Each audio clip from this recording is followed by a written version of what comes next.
But yeah, and it's funny that he said like, "Oh, we mutually agreed to part ways with GM Chris Greer." I never understood that way of saying things, that language of like mutually agreed. Like, what happened? Like, did he say like, "Oh, you're fired," and he said, "Yes, I agree that I'm fired"? Like, did they just sit down and then at the same moment they said, "You're fired," and the same time he said, "I quit"? Like, what does it mean? They mutually agreed. They should just say you're fired. And honestly, that's what's wrong with this franchise. They're so soft that they can't even like say we have fired the GM. We just say, "Oh, we mutually agreed to part ways," which is not true.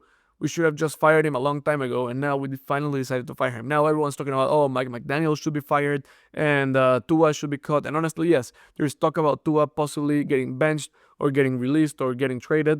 And the best option, honestly, would be if he gets traded, because if we can get someone to get his contract, which I really doubt it because he has the worst contract in NFL history. So I doubt any team will want to take up his contract. That's one thing.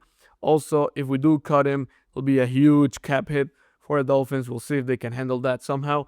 And if we bench him, we maybe can see Quinn Ewers, I can't pronounce his last name, get a chance this season, or Zach Wilson, see if any of them can produce anything in an already lost season. But for now, Tua is still a starter. Now, with regards to Mike McDaniel, it seems like they're keeping him for the rest of the season.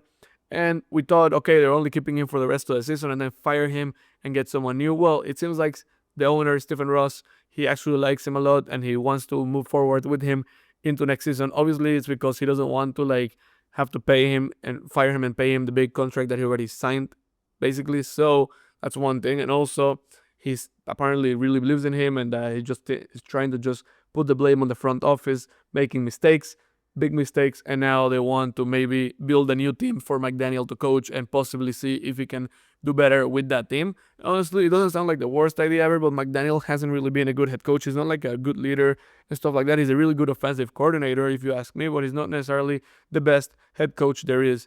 So I don't know if it's a good decision to keep him in general. I definitely think it's a good decision to keep him for the rest of the year. There is no point of firing him now, getting an interim head coach, win a couple games, and then get a worse pick. Not only that, but maybe sign the interim head coach who's not really that good, sign him next year or something, and then fail with that. So not the best idea to fire him, obviously.